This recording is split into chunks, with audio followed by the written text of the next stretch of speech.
Hello, everybody, or at least people who are tuning in. We're going to be recording a live podcast here in about 10 minutes. While we're doing that, go ahead and feel free to share this with your friends. I'm going to share this out on social media. I'm still trying to get used to a few things. So in the meantime, I'm going to be on mute, and then we'll get started in about 10 minutes.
All right, we're going to be starting here in just a few moments. So if you're watching this on replay, you can probably fast forward a little bit. I got a packed show, I think today. So we'll get started shortly.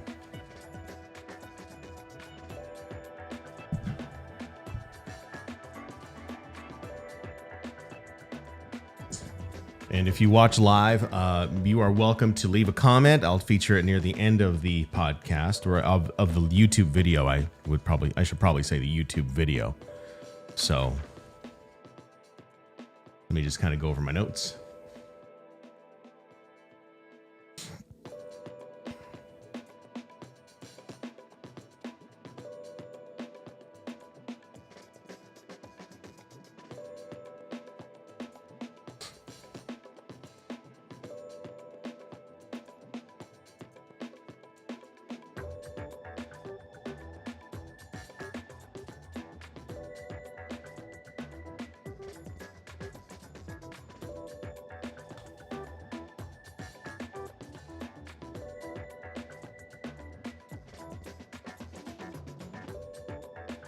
And make sure that you like this video once we go live. Make sure that you like it. We're going to actually talk about some of the stuff that I'm implementing or will be implementing into the podcast, to help get the word out.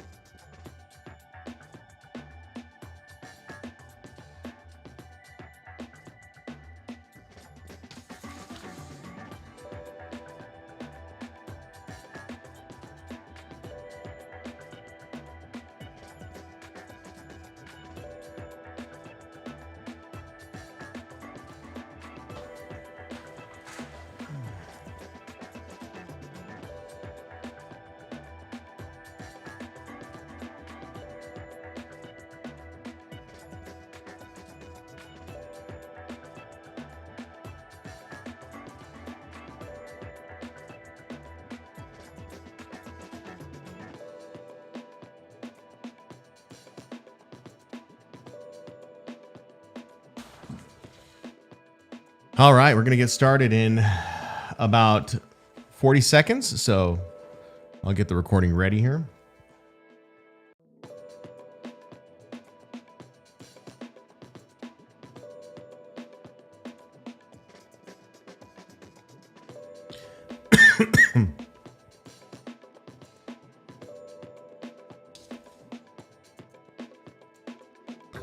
All right, we'll get started here in a second.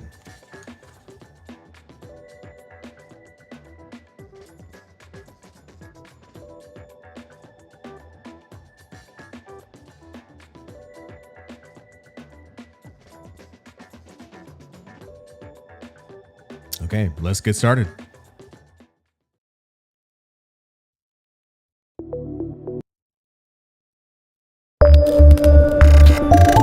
Mixdown Media Productions. Today on the Podcast Therapist, we're going to be critiquing my first reboot episode since I last recorded. Also, we will be talking about some of those podcast marketing trends of 2024, what they mean for you in 2025, and talk about some of that equipment that is probably hot off on the shelves right now that needs to come off the shelf. All part of the Podcast Therapist episode for December 3rd of 2024. When you're one unbalanced piece of audio from losing your...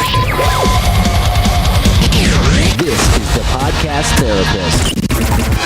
That's right. Welcome back to another Podcast Therapist episode, the podcast for entrepreneurs, solopreneurs, small businesses, and content creators trying to decode and streamline their podcasting process. I'm your host, Shannon Hernandez, also known as the Shan Man, radio broadcaster, podcaster, and a podcast producer. Doing a live recording right now on YouTube Live, but of course, if you're listening to this and you are tuned in on the podcast afterwards, after I release it, well, welcome. I appreciate you guys for tuning on in.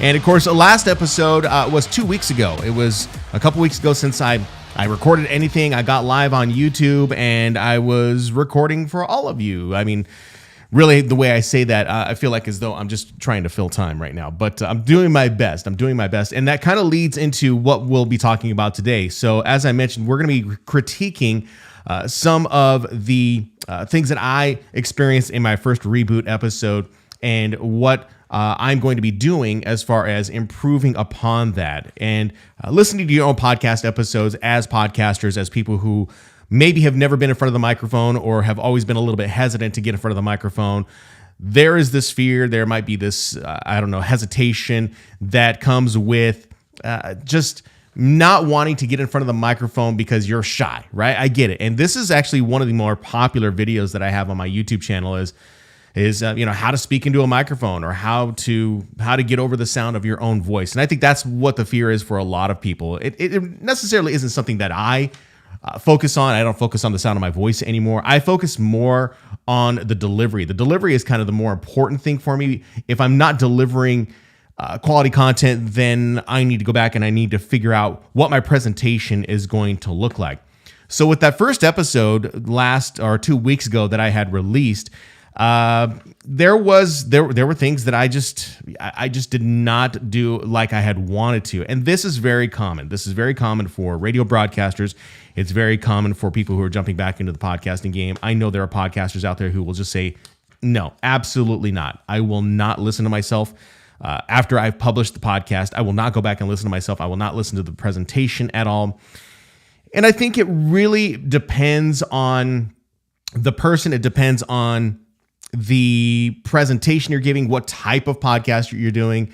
It might be an interview style type of podcast. So it really kind of all depends. But I do recommend that podcasters critique themselves. They go through and they do this critiquing of how they might sound to themselves, how the audience might sound, or I'm sorry, not how the audience might sound, how they might sound to the audience. So when you do that and you do this self-critique, it really makes an impact in the delivery style of your own podcast. So I've written some notes, just real basic notes, and I'm kind of going off of memory. Last week I wasn't here because there was a whole other issue that had gone on. I had a family emergency that was going on. I've recorded a bonus episode about that. If you're interested in the bonus episode, feel free to hit me up in the chat or reach out to me on Threads. The links for that are all in the description below. And or in the description or in the show notes of your podcasting app. So let's talk about the critique of my last episode, all right? And it's going to go into, I would say my critique is really going to take some time. It's going to take some time for me to reframe, to figure out how I can present myself better to the podcasting audience. So the very first episode, I got to say I was nervous. I'm not going to lie. I'm a little nervous on this episode as well. And just because I haven't built a rhythm out for myself yet. And the rhythm, I think, is the most important thing, especially with the way that I do podcasts. I present them as though I'm creating a radio program, a radio podcast. And there are a lot of buttons that I have to kind of deal with. There's a lot of things that I got to remember in the back of my brain while I'm doing the presenting. I got to remember to key a certain button. I got to remember hit something on Ecamm. Being a podcaster these days takes a lot more effort, and it is a little more challenging if you don't have someone who is doing the camera switcher, someone who isn't doing the mixing board itself. If you're a one-man band, then it becomes a little bit of a challenge. So that's really where what I'm working on. So some of the things that I really want to focus on, I want to reflect on my presentation, which I've been doing. I want to talk about the elements of filler words, because I think this is a big thing for a lot of podcasters who are really worried about filler words. And that is the thing that takes the most time when it comes down to editing a podcast, are the filler words. And we'll talk about the technical issues. I've been talking about some of them just now. And of course, what I can do to change and make better changes for the podcast. So just some of the reflections that I have just off the top of my head: the tone, the pacing, the clarity. I would say that the tone of my podcast last time, you can tell me otherwise, the tone of my podcast really it felt a little more relaxed. I felt more relaxed, but to a degree. I knew that I was doing a recording. I knew I was a little nervous. I knew that I was dealing with a lot more because I was planning out I was planning out scenes inside of Ecamm, and it kind of affected how I presented the material. But I feel as though that material still delivered. It landed. It may have been a messy landing, but it landed. All right. The pacing I thought was average. It was mediocre. It could be definitely a little bit better. There were a lot of elements, or there were a lot of areas where I felt as though I was getting off track. I've done some of that in this particular episode. And that is the key as far as podcasters are concerned. You want to make sure that you're moving from one topic to the next, because the organization of your podcast really plays into your other elements, such as the promotional elements of your podcast, whether you want to promote other things, whether you want to talk about events. So that really makes the difference in terms of your delivery, your pacing, how you want to deliver it, and how organized it can be. All right. So that's just something that I think that you should think about and look into when you're doing it for yourself. As far as the clarity is concerned and how clear I was in what I was doing, I thought from a programming standpoint, I was pretty clear.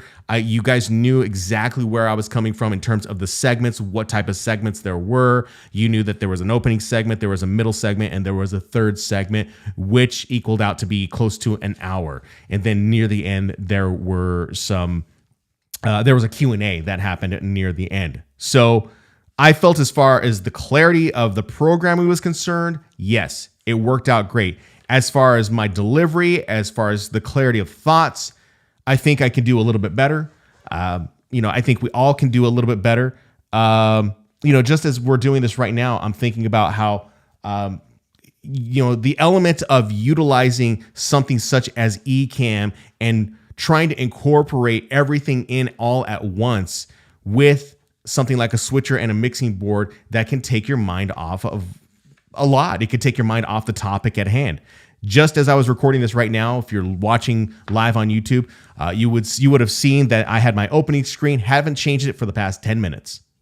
And because I was focused on the delivery of the content. So I went ahead and I switched it over, and we're now on a welcome screen. So these are things that I just have to learn for myself. I have to learn to be able to multitask these different areas in terms of my own delivery. So what we call this in radio, we call this, I guess it's a critique of itself. We call this air checking. And air checking is something that I'll read it to you, that as defined by ChatGPT.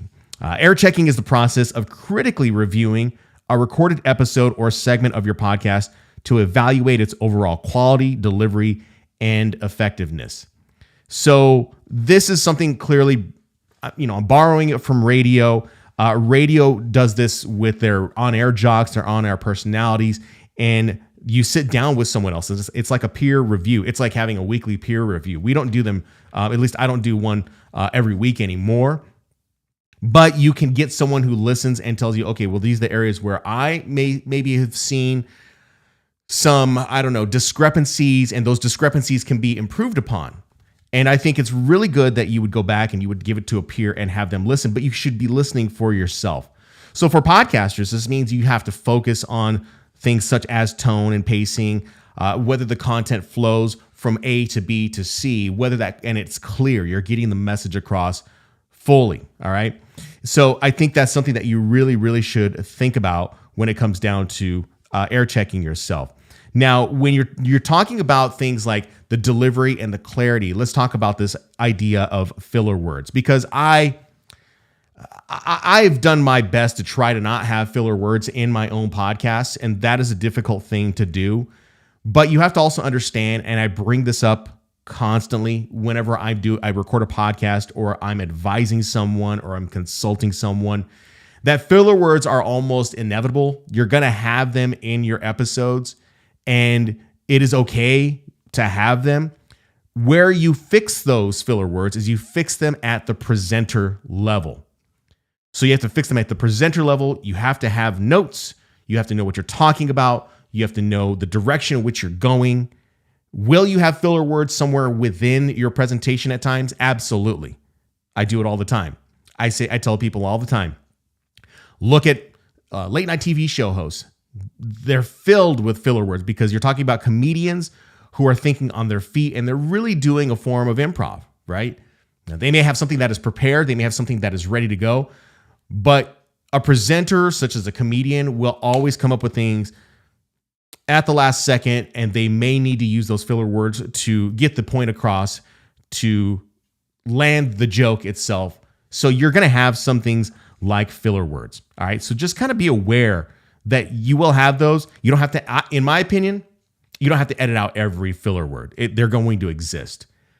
The only time that I would ever remove a filler word was if I was reading something like for an audiobook and I was doing something, for some reason, I would be putting in filler words and I would need to edit those out. But for a podcast, I look at this like radio.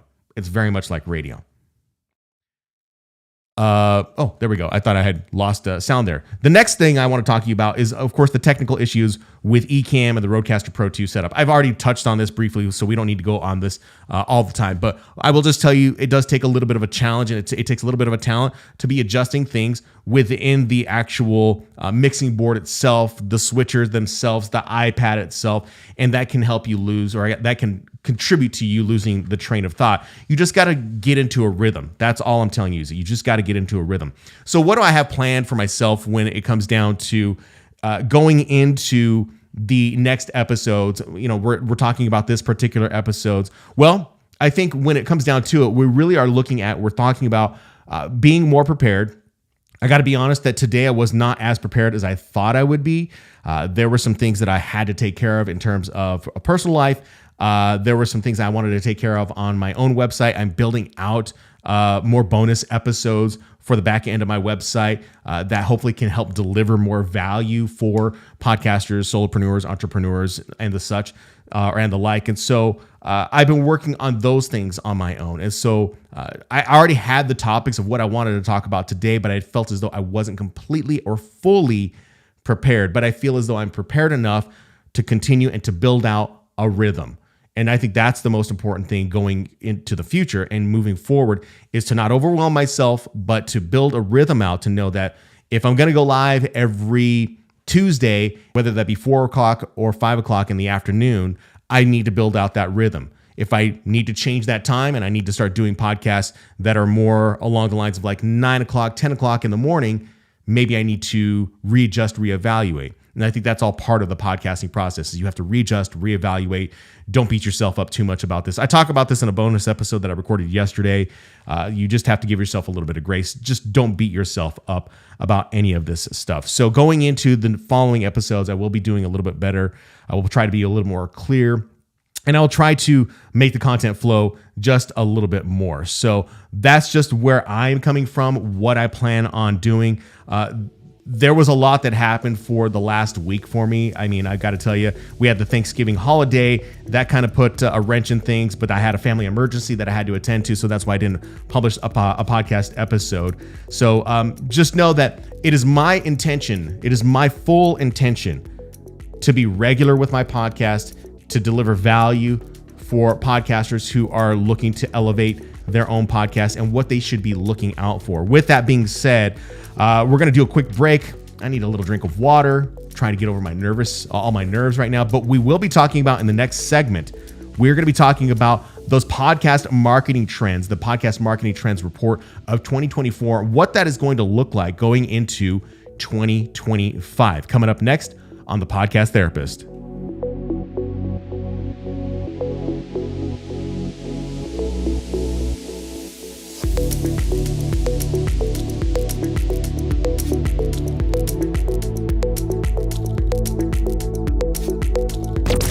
Podcast Therapist. Hey, what's up, guys? It's Shannon, and I want to take a moment to share one of my favorite tools for podcasting and live streaming. It's called Ecamm. I've been using it since 2022, and it's completely changed how I create my content. Now, when I first started, I used Ecamm for just simple videos. Even at a basic level, it saved me so much time, letting me record directly to my computer with no need to use SD cards or transferring files to a computer. But as I got more serious about my podcast, I discovered just how powerful Ecamm really is. I can now stream live to my YouTube and record the entire show at the same time, complete with separate audio and video tracks for editing. I've built custom scenes with animations, graphics, and overlays that make my live streams a lot better and a little more professional. Plus, inviting guests is a breeze, and I just send them to a private link and they join me in a virtual green room before going live. Ecamm is hands down the tool that I rely on for every podcast and live stream I do. And if you're ready to take your content to the next level, check it out by using my affiliate link at thepodcasttherapist.com/ecamm or check the link in the show notes below. That means if you decide to give it a try, I might earn a small commission at no extra cost to you, but honestly, I wouldn't recommend it if I didn't use it myself.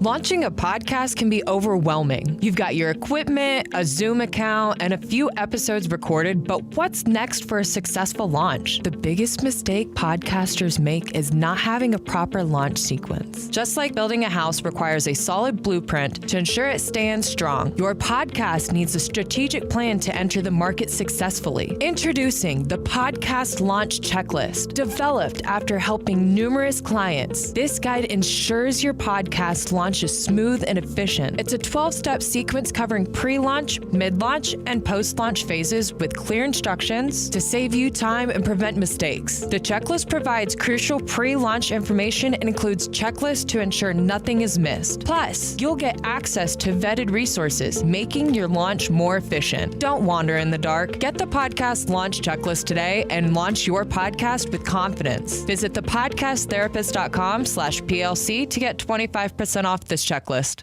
When I first started using Ecamm for my video podcasts, everything felt like a juggling act.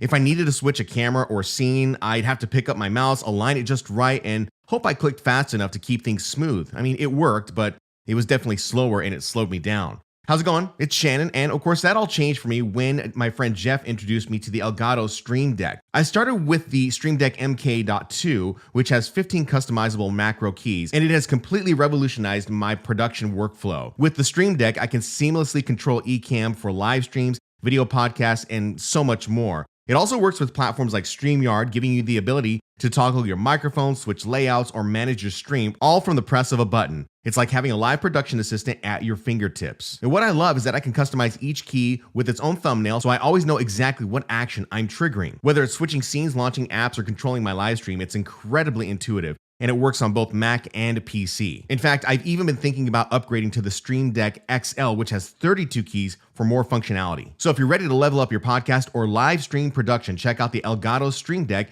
at thepodcasttherapist.com/Stream Deck or find the link in the show notes today. That's my affiliate link, so I may earn a small commission if you decide to try it. Seriously, it's one of the best tools I've ever used, and I think you're gonna like it too. If you're trying to grow your YouTube channel, let me tell you about a tool that's made a huge difference in my life. It's called TubeBuddy. How's it going? It's Shannon. And when I started using TubeBuddy back in 2019, I realized that if I wanted my videos to actually get views, I needed to focus on YouTube SEO. But figuring out what topics would work, which keywords to target, and how to optimize my videos, honestly, it felt completely overwhelming. And that's where TubeBuddy came in and completely changed the game for me. With their Chrome extension, TubeBuddy gives me a dashboard right inside YouTube that shows me which keywords are competitive and which ones are worth targeting. And it's not just for pre-recorded uploads. I use it for my live video streams too. And after I finish a live stream, I can go back, tweak the title, add better keywords, and optimize the video so it has a real shot at getting discovered. And here's one of my favorite features. I can revamp older videos that didn't perform as well as I had hoped. TubeBuddy gives me the tools to update the keywords, descriptions, and even titles so those videos can rank better over time. Now, if you're serious about getting your podcast noticed on YouTube, you got to check out TubeBuddy at thepodcasttherapist.com/TubeBuddy. Now that's my affiliate link, so if you decide to give it a try, I may earn a small commission and no extra cost to you, but I'd recommend it if I wasn't an affiliate. Again, you could check it out at thepodcasttherapist.com/TubeBuddy or check the link in the show notes of this podcast right now. Are you a small online business owner looking to get a head start in growing your email list and attracting new customers? You've got no time for guesswork. Hi there, I'm Nadia Solo, and I have been helping small business owners just like you with all things sales funnels and automations on Kajabi since 2020. Click on the link in the show notes to download my Lead Magnet Essential Checklist to find out about a proven 5x5 formula for creating lead magnets. Gain a solid understanding of what it takes to create your first or next lead magnet and start seeing your email list skyrocket. Visit www.solositesolutions.com/TPT to download the checklist now. No more confusion, just practical steps to elevate your lead generation strategy. Mixdown. It's time for the Mixdown on the Podcast Therapist. That's right, time for the Mixdown. This is our chance to go ahead and start diving a little deeper into some of those topics that deal with podcasting. Today, we're going to be talking about podcast marketing trends, the Podcast Marketing Trends Report of 2024, and what that's going to look like for you going into 2025. So we will break that down for you guys. That's why we call it the Mixdown. It is a hat tip. If you have ever utilized Adobe Audition and you have ever mixed something down, that's where we get this segment called the Mixdown. So, let's just jump right into it, right? So we all know that going into 2024, there were some trends that we had to be aware of. And as far as podcasting, we knew that video podcasting was going to be a huge, huge thing. It already was going into 2024. Guys like Joe Rogan had popularized it. And of course, he was already doing Spotify. But as the marketers and researchers had started to gain a little more information on what trends in marketing will impact different platforms, they started collecting the data and started doing the research. And it wasn't just one company that was doing this. We're talking about multiple companies who really have an investment in just not marketing trends for podcasters, but for social media, for email marketing, things like that.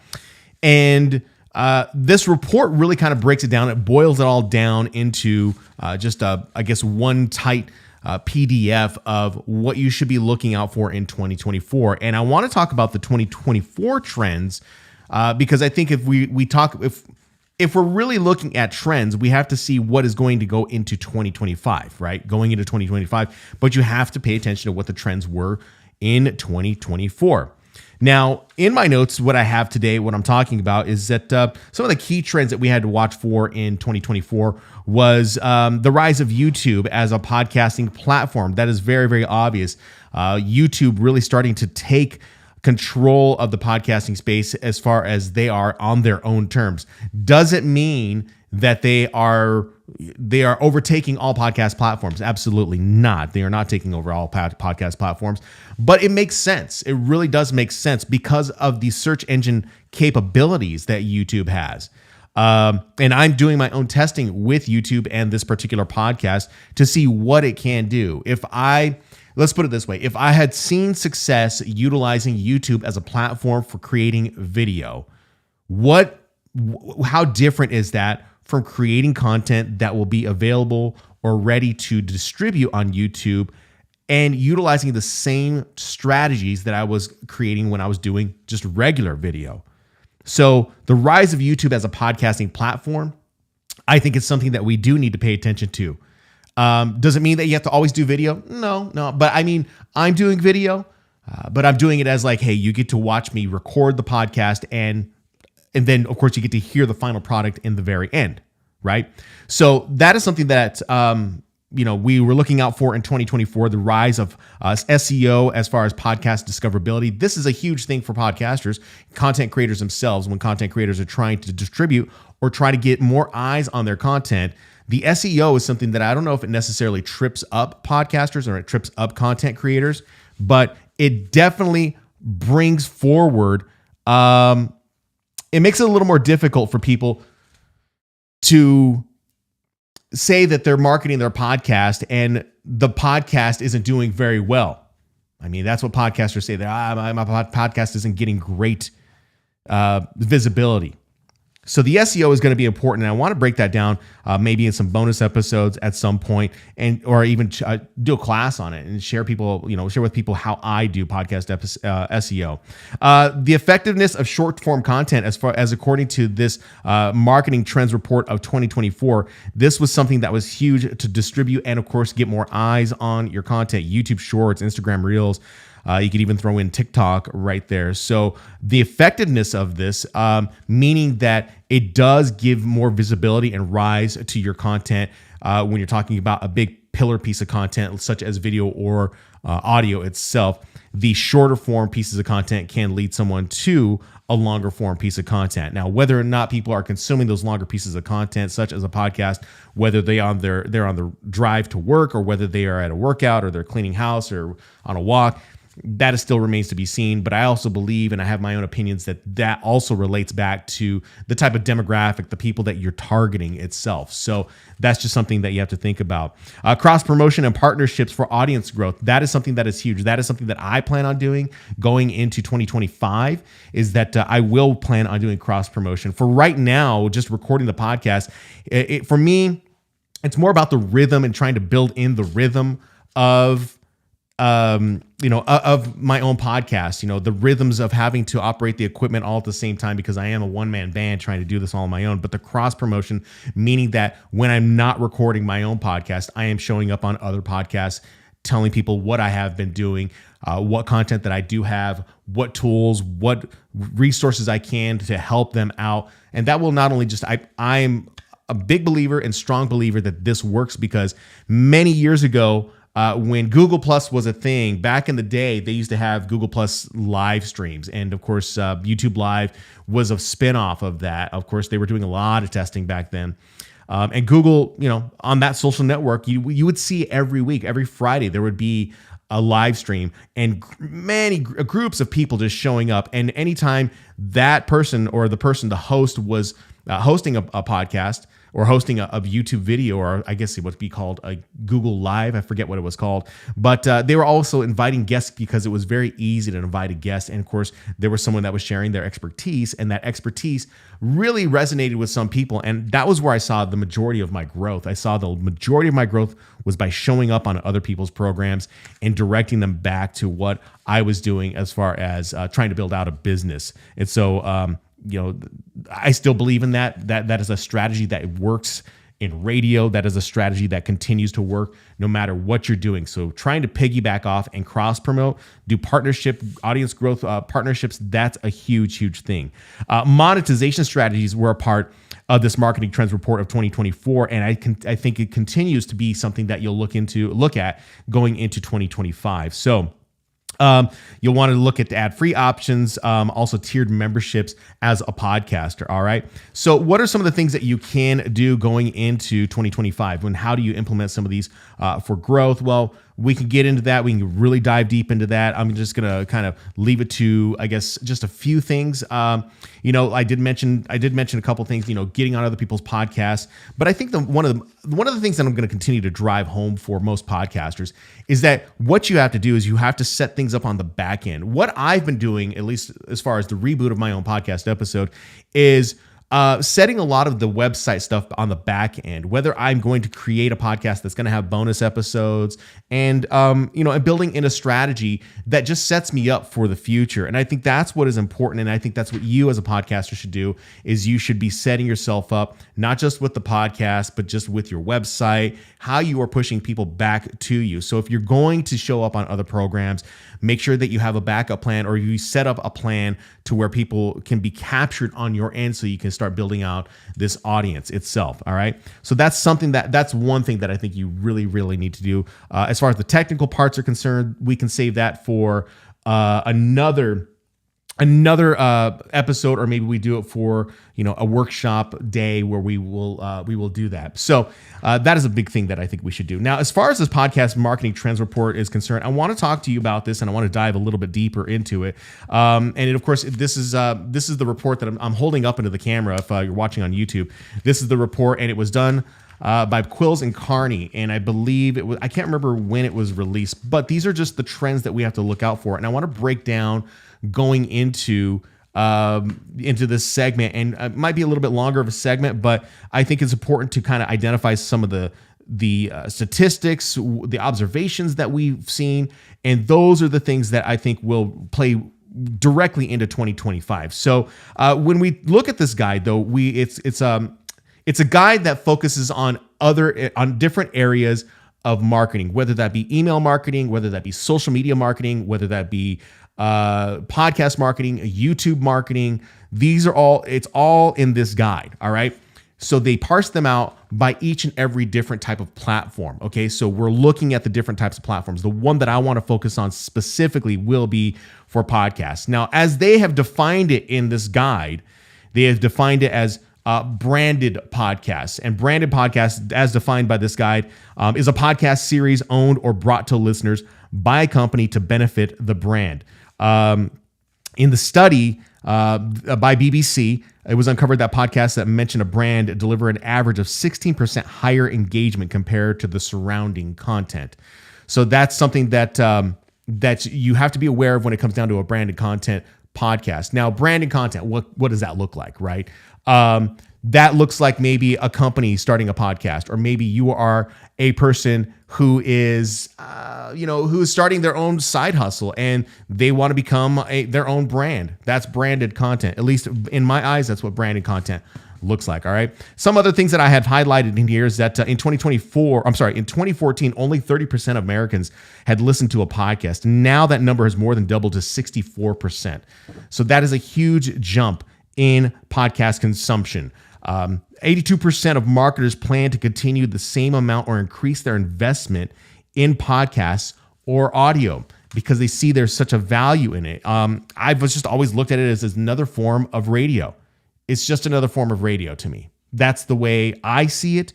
And people still live lives. They still have to commute. They still have to exercise. They still clean house.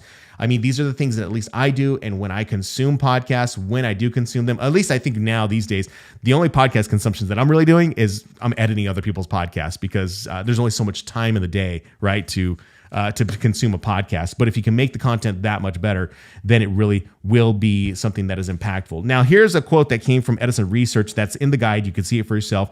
And the quote is saying, For the first time, Americans are listening to more on-demand audio like podcasts and music services than live audio like radio. Now, I do want to say that when you're getting this, and this research coming from Edison Research, you have to be very careful about the type of research that you're consuming. You have to be very careful about what you have to think of it this way. You have to take it with a grain of salt because there's research that comes from different agencies, different companies, and they all report on something that is a little bit different. One week you might see that, video podcasting is not the thing and more audio podcasts are really becoming more popular. And then you might see the next day or the next week where the total opposite is returned. Video podcasts are the big thing and audio podcasts are starting to go down in popularity. So be aware of where you're getting the information and just kind of take it with a grain of salt because it depends on the questions that the researchers are giving and how they extrapolate that information. All right. Now, as far as best practices are concerned, we'll kind of go into that. Best practices for audio podcasts and the marketing trends report for 2024. Content repurposing was something that I saw that was a big thing using AI tools helping convert your podcast into blog articles, reports, social media posts, audiograms, graphics, and so much more in minutes. I mean, that's directly from this report itself. As far as I'm concerned, and my own podcast, the transcriptions, that is a huge thing that I think for me as a podcaster and a video creator, the transcriptions are huge because that used to be something where you could farm that out to Rev, and you'd actually have a human that was that was actually typing it out for yourself, right? Or they're typing it out for you. And now AI just does that for you, right? AI does it for you and it does it fast. And so I use tools like Descript. You could use tools like TurboScribe to do this, but the AI really does a lot of the work for you. So that's just something that I think you need to look at. Omnichannel marketing within podcasts, that's in this report. That's what they have it titled as. Omnichannel marketing report. Now, what is omnichannel marketing? It means your podcast does not exist in a silo. It means that it should exist beyond the scope of what you have as far as delivering that content on a podcast or a video podcast. It needs to go beyond that into blogs. It needs to go into social media posts. It needs to be just a part of every part of your marketing, newsletters, videos, repurposing it and utilizing the AI. They can help you do that. Some of the people that I know that do this, and he's in this live stream right now, I believe he's still in this live stream, is Chris Stone and the Dealcasters podcast. He does a really good job of repurposing a lot of his content to promote his own content. So my friend Jeff C does the same thing. And you see other brands that are doing this. You see sports brands doing this. I have a friend of mine who does the Score North podcast, and there's a whole network that they just talk about sports, and they're utilizing all these tools to get the word out about their podcast. All right. Now we can talk about how in this report, they talk about defining the ideal listener profile. And this is something as a podcaster, you have to really focus on. You have to focus on the listener profile. You can call it an avatar. You can call it demographics. You can call it the listener profile, whatever you want to call it. Fine. That is completely fine. However, you should be defining that profile of that person. You should be identifying the demographics of who you are trying to reach. And this should not be complicated as a podcaster. It should not be complicated as a content creator. What it should be is that you should be able to identify whether you want to write it down, what they do, but the components of these demographics should be, who are you trying to reach? What age are they? What do they fear the most? What is their budget, gender? What is their socioeconomic status? These are all things that are listed in this guide itself. I'll make sure to leave a link in the show notes and description of this particular podcast episode in your podcast player or on YouTube. If you're watching this on YouTube or you're listening on YouTube, it'll be in the description. So you'll be able to find this report whenever I decide to go ahead and release this podcast. But there are all these listener profiles and what you should be looking for. These are all listed in this guide. All right. Some other things in the podcast marketing trends report of 2024, and I highlighted a whole bunch on this page, was that the title of this says why your brand should consider podcasting in 2024. And I think going into 2025, you should still think about this. Even when I'm looking up on Threads or I'm looking in LinkedIn, there are people doing active searches for starting a podcast. They have something they want to say. So why should you consider doing a podcast in 2024? And I would say, why should you do it in 2025? So you could showcase your brand story and I'm just reading these directly from the report. These are not my ideas. These are from the report. You can showcase your brand's story. So this is something that you can do. You can share the brand story. And I think that's something that I try to do is I try to showcase my own brand story. The challenges that I face and how I'm willing to work on those challenges, right? You can highlight your expertise, something that I try to do. Level partnerships with collaborations. This is something maybe you do have a collaborator, or you have a partnership that would really work well with your podcast. That's when you should go ahead and do this. But this is something that I went ahead and I starred and I thought was very interesting for this report. Was that podcasting, if you're considering podcasting in 2025, or at least for this report, 2024, but going into 2025, it increases conversions. Now, when we talk about conversions, we're talking about whether it's converting, more people to come to your blog, whether it's converting to, buy a product, things like that. So what it says here says it increases conversions. Podcasting holds a conversion rate of 34% compared to print, which is 2.4%, and TV, which is 3.1%. Plus, podcast interview traffic converts 25 times better than blogs, which I found was very interesting because I'm such a blog dude. I like to read blogs. I like to kind of digest what's going on, but I also realize the world that we live in, and I realize what my own habits are. I tend to spend all my day at home and I can read things. I'm not really listening to the podcast the way I listen to them. I'm listening to them from a producer or a creator standpoint, right? Another reason why you should want to go ahead and start your podcast is that you would connect with your target audience. I think that is something that is a huge thing as well. You connect with a target audience. Here on YouTube, I'm always encouraging people to go ahead and leave comments in the section below. I'll try to answer them at the end of the podcast, things like that. I'm always asking people to reach out to me on Threads, things like that. So that's why you probably should start your own podcast or think about starting your own podcast, because these are things that I think if they resonate with you and you feel as though you have something to say, you can really build around that. Now, here's some other things in this report. It says how branded podcasts can fit into your brand's goals. Well, it creates brand awareness, right? I think that is a huge thing, especially if you're doing, whether it's a YouTube video or a podcast, it brings brand awareness. And if you're not building that brand awareness, you're not building out the consistency, or you're not allowing people to see that there is a frequency of how you're showing up, and you're showing up every week. And with that frequency, they're seeing that you have resources available. They see that you have podcasts available, YouTube videos, YouTube Shorts, TikToks, Instagram Reels, and each one of those pieces of content can really push and lead people down to becoming a loyal listener or a loyal customer at some point in time. And that leads me to the next point they have listed in this guide: lead generation. I highlighted it, so I wanted to read it. So this is direct from the report. It says, by leveraging the popularity and intimacy of the podcasting medium, sales teams can enhance their sales strategies and drive meaningful results. If there's a specific lead that you've had your eye on, or whether it be an individual or a brand, invite them into your podcast or to be a guest on their own podcast. So it can definitely lead to lead generation. As I mentioned earlier, doing those Google Plus live streams, that was a huge thing back in the day when I was showing up on other people's Google Plus live streams, and I was getting leads from that. And in fact, I got many leads from that. And every time I posted onto Google Plus, I was able to lead them into a funnel or an email marketing funnel. And at one point, I was able to sell a product, and that product was, basically how to use Google Plus to develop and build leads. There were people who were way more qualified than I was, but I would say that was my first time I ever made $1,000, and it blew my mind. It blew my mind away.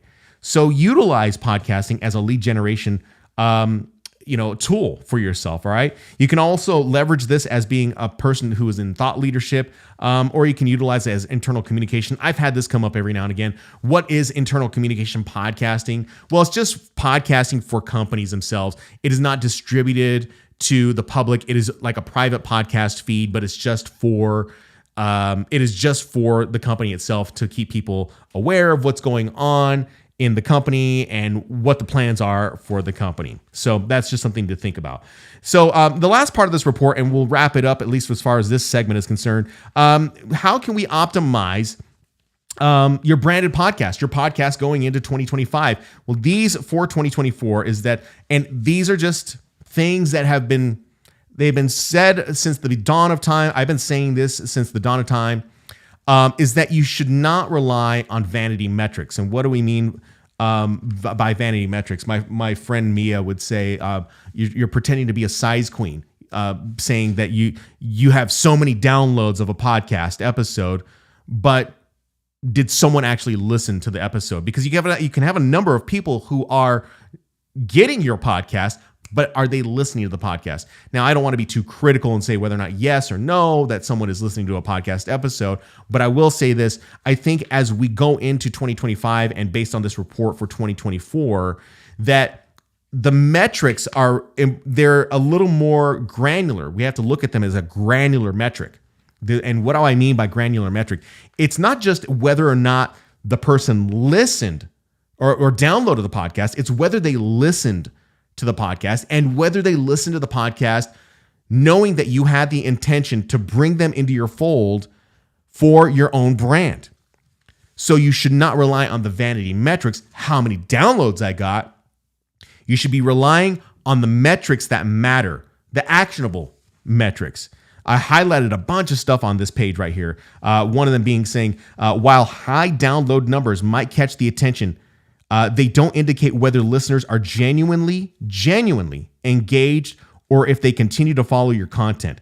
Instead, you should look at a podcast metric like an average consumption rate, audience demographics, and B2B analytics. Now, if I were to break that down, a way we look at that in radio, the way we look at that as time spent listening. So obviously, radio is it's broadcast on public airwaves. We now do a lot of streaming on radio, but what we look for is the quarter hour. We look for at least the quarter hour, how long someone listened for a quarter hour, because the average listening time, I can't remember what that number was, but let's just say I think it was around the 10-minute mark. They listen for about 7 to 10 minutes, and then they're tuned out, right? It's not as focused, right?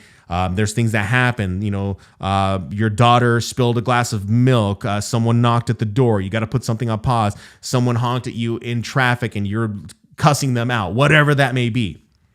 So we have to look at the average consumption of what we're doing. And within that consumption, are you capturing the audience? Podcasting is a little bit different. People tend to listen a little bit longer because they want to get that information. All right. So what you're going to want to track is you're going to want to track not just downloads, but you're going to want to track, I would say you're going to want to track conversions. And when I mean conversions, you are setting up the areas on the back end of your website for someone to become a part of your community, whatever that may be. All right. I want to read this highlighted part. Downloads represent start that over again. Downloads represent the total count of plays lasting at least 60 seconds. Every instance a listener engages with your content, regardless of whether it's a first-time experience or a repeat play. Conversely, unique listeners offer a distinct count of individual audience members tuning into your show.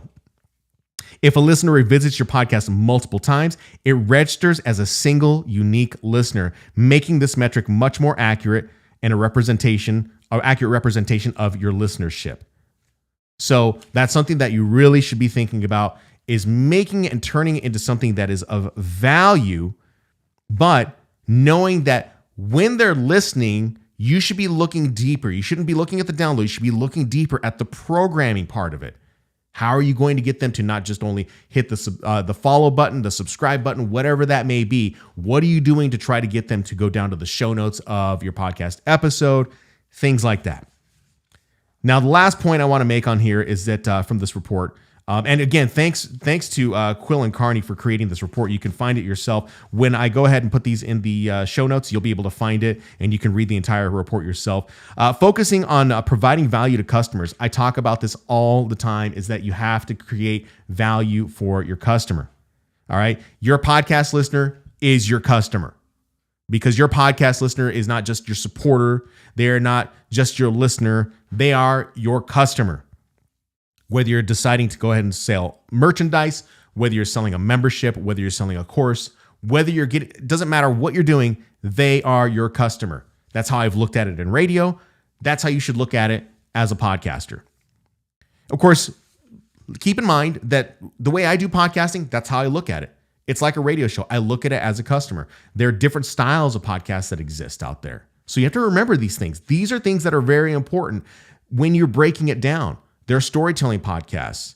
There are branded podcasts. There are podcasts that are like radio shows. There are sports podcasts. Depending on what your type of podcast you're creating, you have to understand that there is going to be a level of value that you have to give. With a storytelling podcast, you're mainly telling a story. But are there points in time, or there are points in the podcast where you can create a call to action that will allow people to remind them, hey, this person has more content on their website, or this person has or this podcast has something of value that I might need.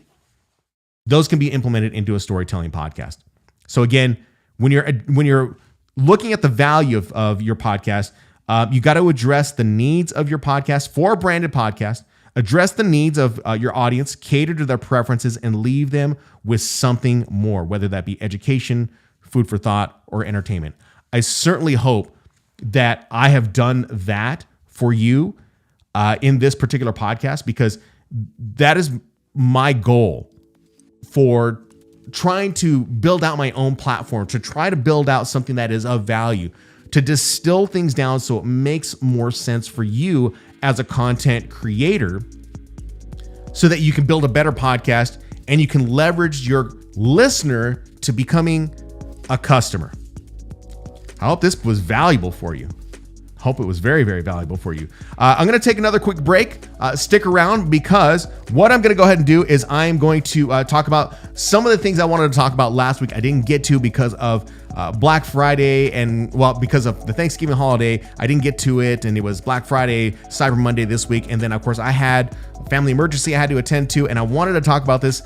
Before then, I wasn't able to do it, but I still think it's relevant. We'll talk about some of that equipment I think you should be getting into the holiday season coming up next on The Podcast Therapist.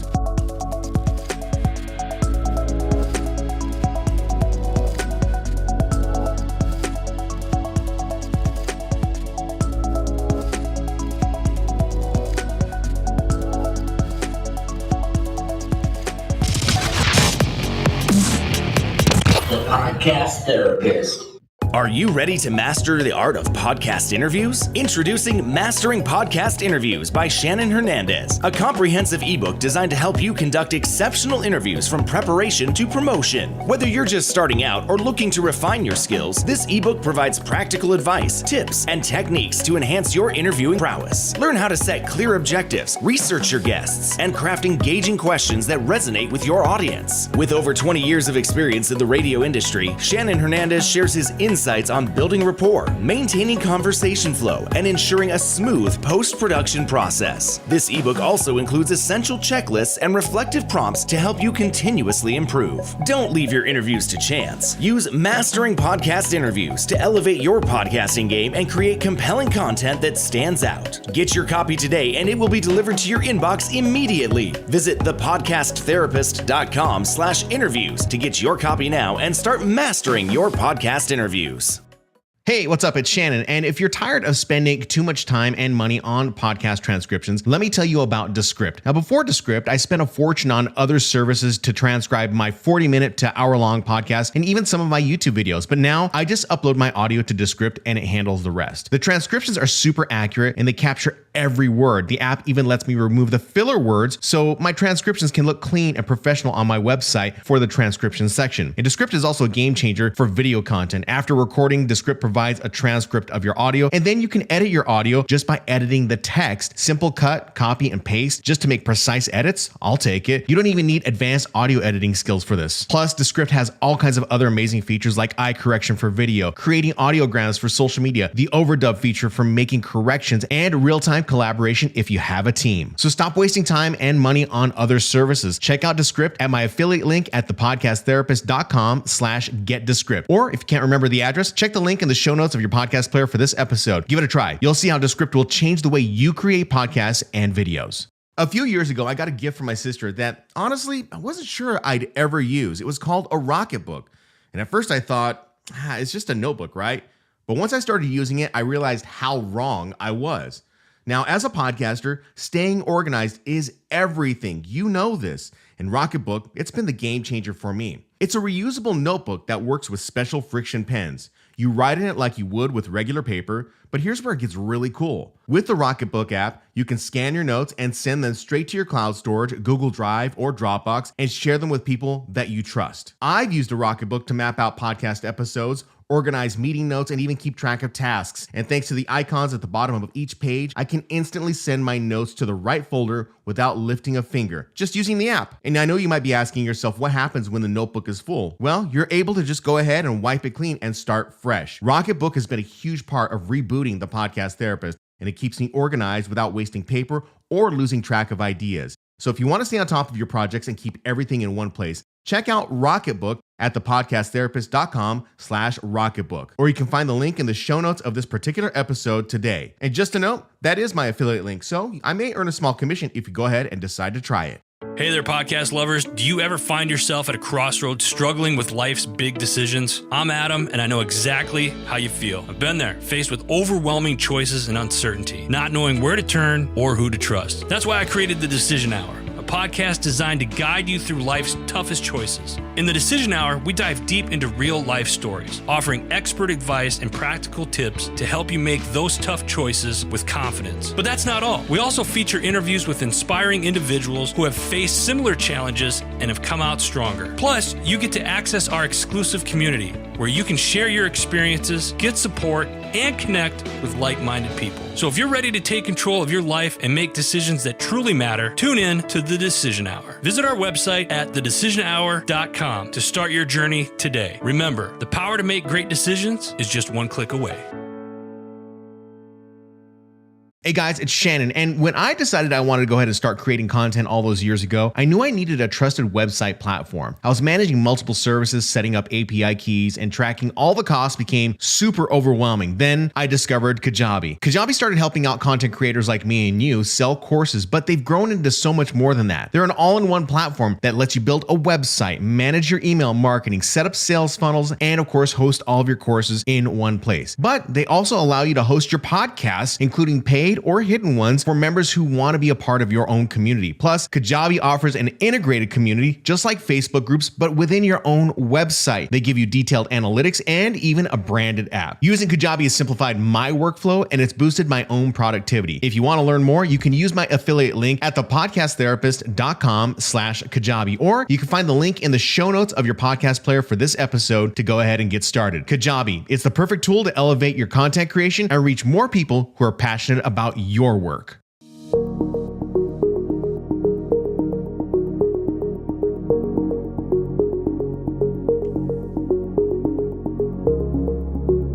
Welcome back to the Podcast Therapist, and I appreciate those people who are sticking around on YouTube Live, watching. I got to say hi to Chris Stone once again, who is on in the chat. And if you're, of course, in the chat and you haven't commented, you're more than welcome on your phone. You should be able to see and tap on the YouTube.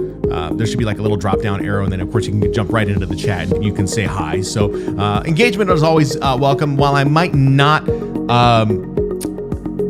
respond right back right away, I will see it, and I will, of course, comment back whenever I go into my little commercial breaks. So I will see you for sure, and I appreciate the support that you guys are giving. It means a lot to me, especially doing a live show, and of course doing it at this time. It's a little bit different, right? Doing a live show right now it's almost 6 p.m. Arizona time, and I know that people are getting home from work or whatnot. And for me, I'm really just kind of testing out this time. It's really more about the time, where am I going to see people come in and listen? But really, that is like a secondary thing for me.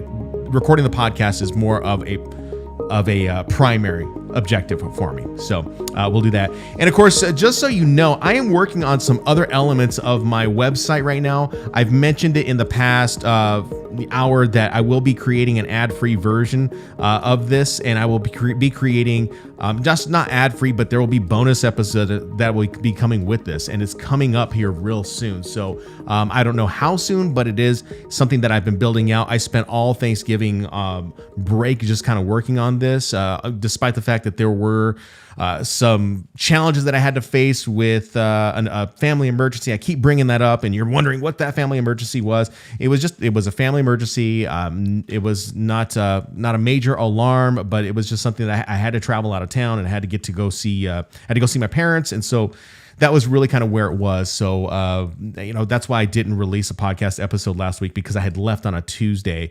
I had left on Tuesday at, I believe, 2 p.m. and I had to get out of town. So that's why I didn't have an episode. So my apologies for that, but stick to Threads, because that's where I do let people know where I am going to be. At least that's my communication platform right now for letting people know what is going on with me. But just as you get a little bit older, you got to start paying attention to some of the things that are important, and family is something that is very important to me, and that's where I was. So it kind of put a wrench, though, in the things that I wanted to talk about, because I wanted to really capitalize on the Black Friday, Cyber Monday deals that were happening.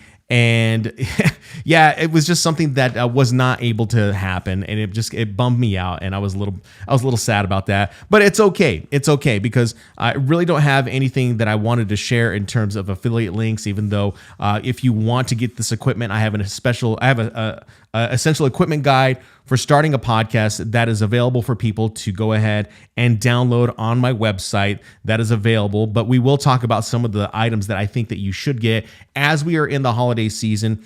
I know some of these companies are extending their sales so they can get the sales to going into the holiday season. But the things that I think are really more along the lines of what I think are essentials that you should get, and they're listed in my essential equipment guide on my website. The link is down in the description of this YouTube video, and of course in your podcast app player, whether it be Spotify or Apple, Overcast, whatever it may be. You'll see those links for the essential equipment guide available for you. And at some point, I'm going to end up inviting Chris Stone in to do a podcast with me so we can talk about this equipment, because if you're going to talk about equipment, the name Chris Stone and equipment are synonymous.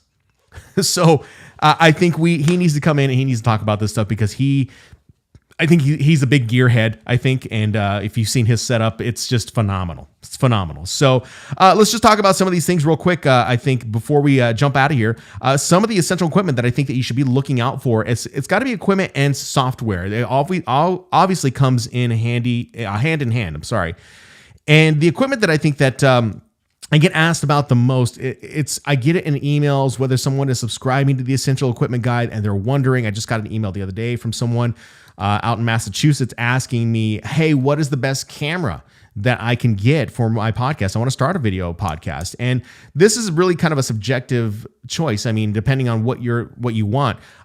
This person told me that they really liked my camera, but my camera's okay. But I am using personally a Logitech Brio camera, and I only need it just for what I'm doing here. So, the Logitech Brio camera works really well with my Mac Studio. So kind of keep in mind with what I'm doing as far as my setup is concerned. You got to remember that I'm using a Mac Studio, and I'm just a Mac person all around. That's just me.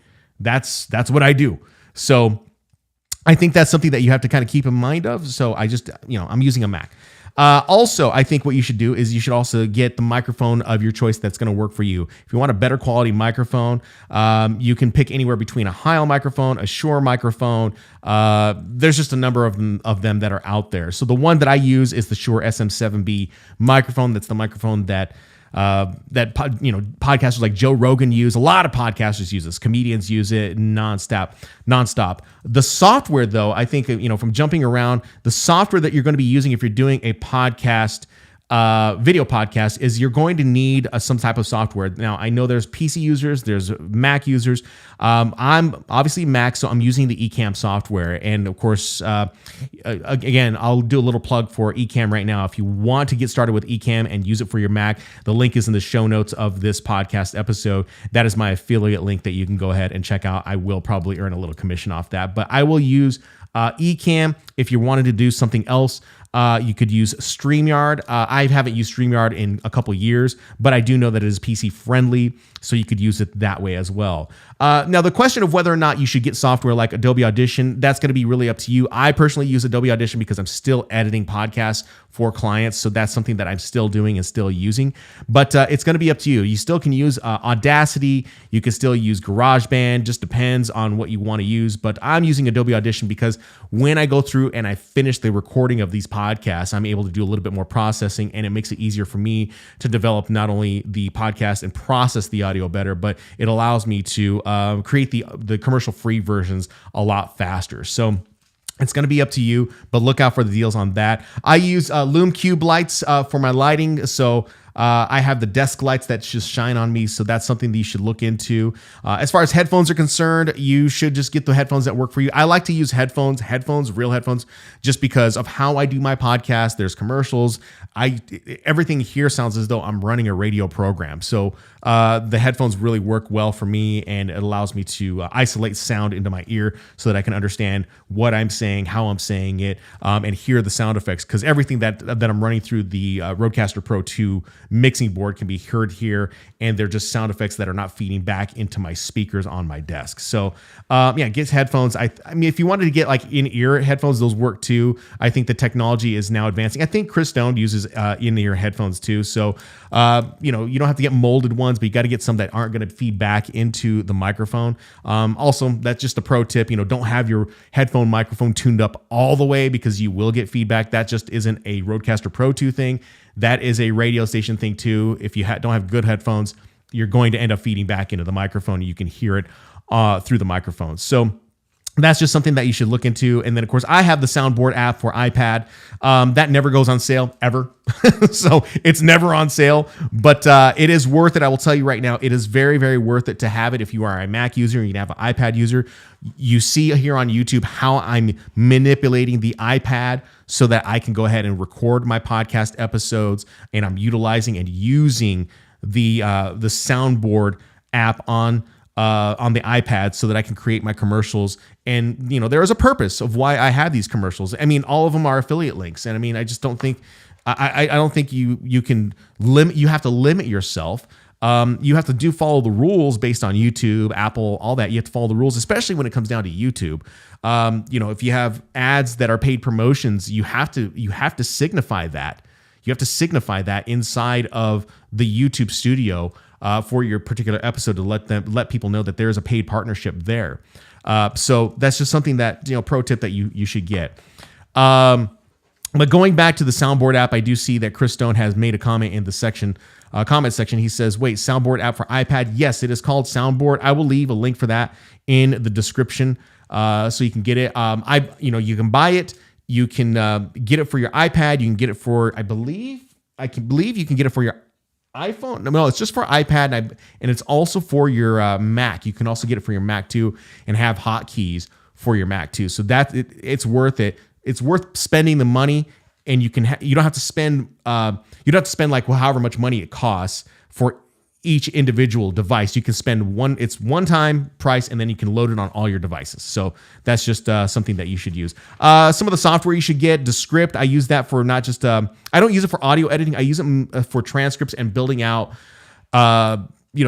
promotional pieces, right? Promotional pieces such that will go on Instagram Reels, or, as I'm working on those things, that's where I need to have that software. And I've been recently using, if you don't want to use Descript for all the capabilities, because it can be a little bit more expensive, but I recommend it. That's something that I use. The description for that the link for that is in the description below. But, you can use it, and it'll make your life a lot easier. All right. If you don't want to spend that money, you can use something called TurboScribe. They still transcribe your podcast, do it really fast. I think it's like $20 a month, something like that. So just kind of keep that in mind. As we reach near the end of the year, there's a lot of things that you can invest in. And you can get right now because they are on sale. So just kind of look at that and think about what you're doing as far as going into 2025, how you're going to start your podcast, or how you're trying to level up your own podcast. The gear is going to be important. The microphone is going to be important. If you're looking to upgrade from different microphones or different soundboards, now is the time to do it. Now is the time to strike while the iron is hot. And I always try to remind podcasters or content creators that even though the equipment is expensive, as far as equipment is concerned, I'm not talking about software, I'm talking about equipment. Even though the equipment can be expensive at points in time, you have to remember that it is a one-time purchase. It's a one-time purchase if you plan on utilizing it the way it is intended to be used. So just keep that in mind, because you'll only spend it once, but after that, you can recoup the cost and you can make that money back by creating a great program. As far as the software is concerned, the software is software. That's the way the models are these days. The model of the software is that we're creating software on a subscription model. I think it's a model that a lot of people at content creators need to be following anyway. As content creators, you need to have some type of subscription model lined up if you have not implemented something like that as another line of income. So with that being said, I think what we're going to do, I think we're going to go ahead and just close things out here. I'm just trying to figure out what the right music bed I should use. There we go. How about this one? I like this one a lot. This is my closing bed. We'll make this one my closing bed. So just to recap real quick. So for next week, we'll be coming back. We'll be doing another podcast. But for you, the podcaster, I want you to take this into account for going into the next week. If you're doing podcasts or you're afraid to do podcasts, start doing some air checks. Record yourself, do some air checks. Listen to yourself and listen to where you can improve. I'm doing it. You can do it for yourself. That is something that I think that is going to be important for you in the future of your own podcast. Also, take a look at that 2024 podcast marketing trends report. You can not only just look at the podcast marketing trends, but look at the trends for all platforms. That really can make a difference in how you start promoting your podcast. All right. So if you want to check out other episodes, of course, you can find them on the feed right here. I also have bonus episodes that I will be working on. If you want information on how to get those bonus episodes, I talked about a good one yesterday and explaining the challenges that I'm facing as far as a podcaster. And I really dive deep into what I faced last week when it came down to being absent from my podcast. So if you want information on that, feel free to reach out to me here on YouTube, on Threads, on email. info@theshanman.com is where you can get a hold of me. And of course, if you need to start a podcast or you're trying to get that equipment, the Essential Equipment Guide is available for you in the show notes, or the podcast launch checklist if you want to streamline your podcast launch that guide will also help you out as well. So I want to thank you guys for listening this week on the Podcast Therapist. Again, we'll be back next week, whole new set of topics. We'll break down things for you, hopefully make things a little bit easier for you. I appreciate your support. I appreciate those who are on the YouTube Live and being here, like Chris Stone and whoever else was hiding behind the scenes. I like to say Chris Stone because he was the one that had the balls to come forward and comment in the live stream. So in the meantime, you guys have a great rest of your week. I will talk about some release schedules of how I will be releasing these podcasts as I start to fine tune and refine things. But in the meantime, you guys have a great rest of your week. Enjoy the holiday season, and we will talk to you next time.